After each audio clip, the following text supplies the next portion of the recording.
Hello everyone, welcome to BizzTalk World Talk Show presented by Clickaway Creators. Today we have Mr. Gulshan Purswani with us. Gulshan has been with Robert Bosch Engineering and Business Solutions for over 5 years now. He's an alumnus of ICAI with over 19 years of experience in the trade and brings a unique mix of business and technology to solve industry problems. In addition, Gulshan has completed the Executive General Management Program from IIM Bangalore, and he is responsible for defining the technology roadmap, thought leadership, and the partner ecosystem development. As a solution expert for enterprise applications, Gulshan works with the global customers to accelerate their journey towards a better customer experience. So now, without further ado, let's dive in to know more about him. So hello, Mr. Perswani. Thank you so much for joining us.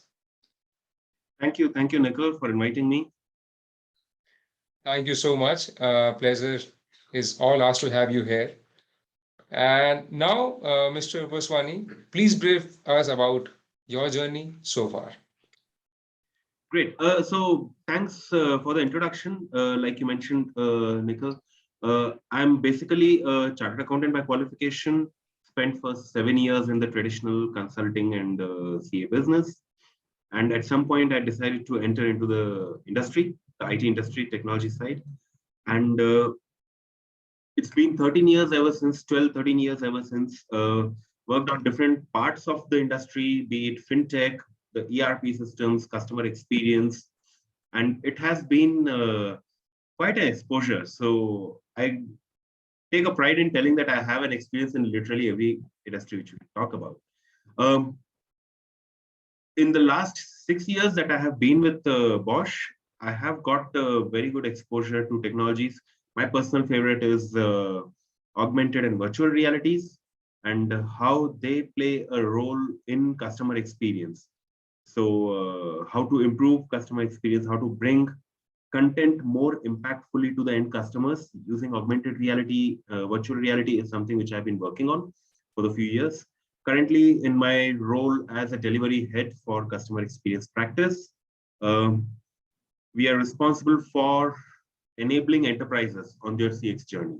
Work with them closely, define the CX strategy, identify the right tools and solutions which fit in into their ecosystem, and then partner with them as they go through the realization journey. So that's a very quick introduction about my journey. Yeah. All right. So can you tell us about more about your practice at Bosch and how you help enterprise in their journey? Sure. So, like I said, our solutions and offerings run across the enterprises within Bosch and outside of Bosch.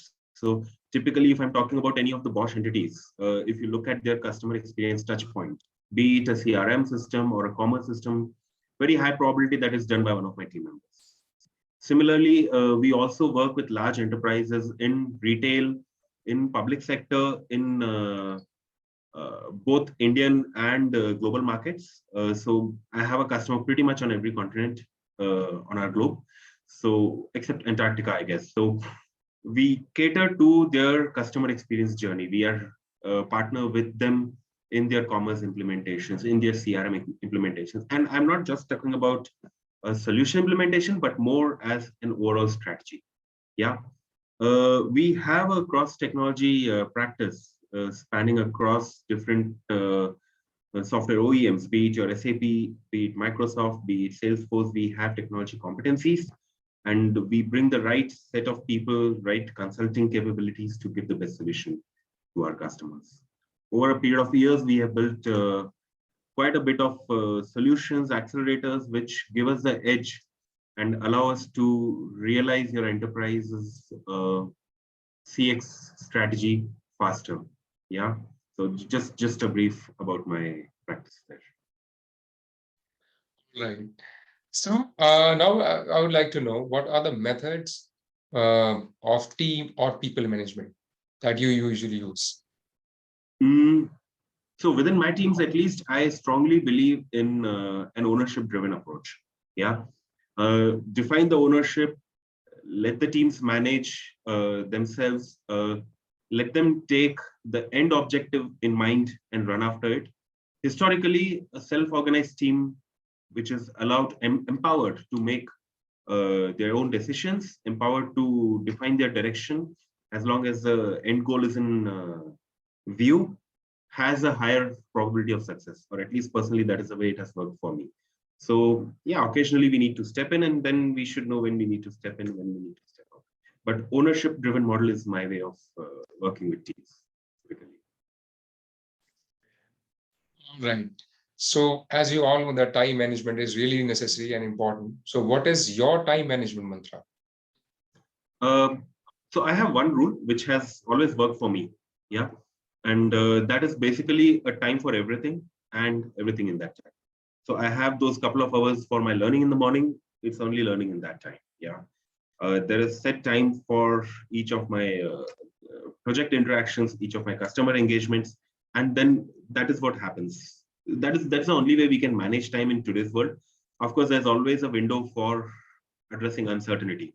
Yeah, if we bring in the same principle to our practice, this is typically what I follow with my teams as well, where we have time-bound activities, time-boxed activities, and target for completing them within that defined thing. So very simple rule. It's quite intuitive if you look at it, right? Time for everything and everything in that time only, but it's deceptively simple.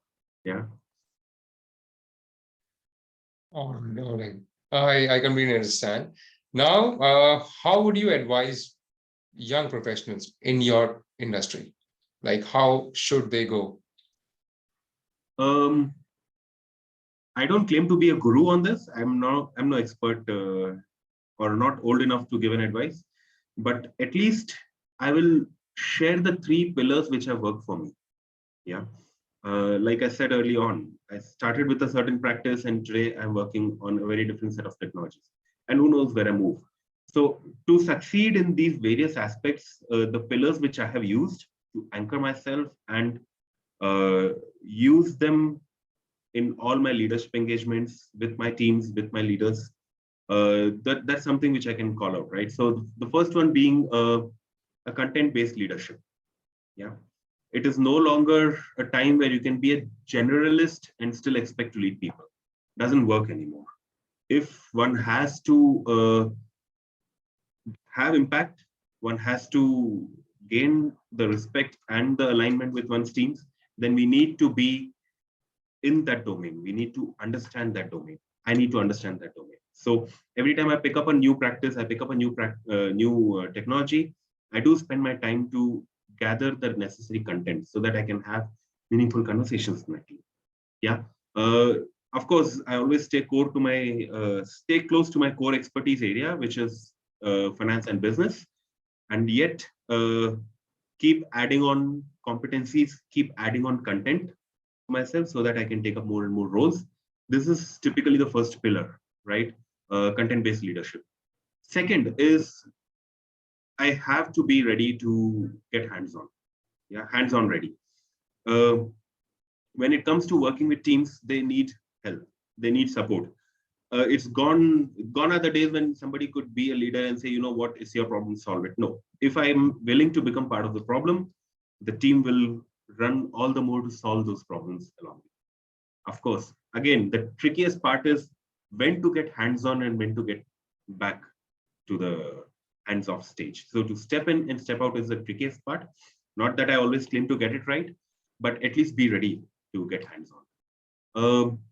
A third pillar which has worked for me is to be able to move around, mobility. Yeah, I need to be able to move around in different functions of an organization.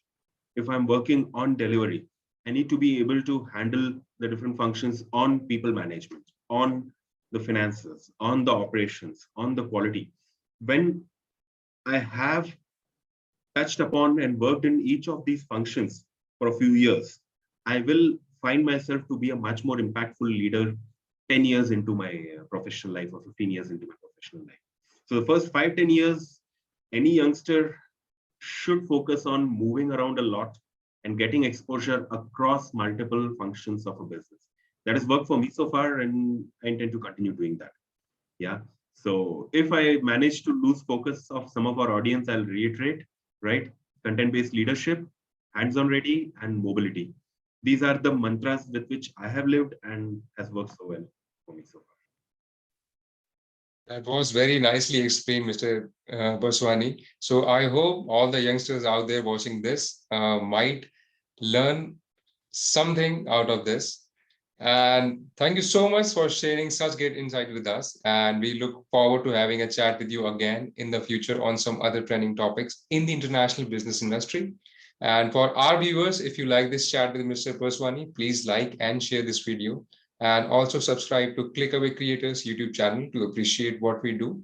And you have more coming from the industry leaders. So this is Nikhil for BizzTalk World Conference. Thank you so much.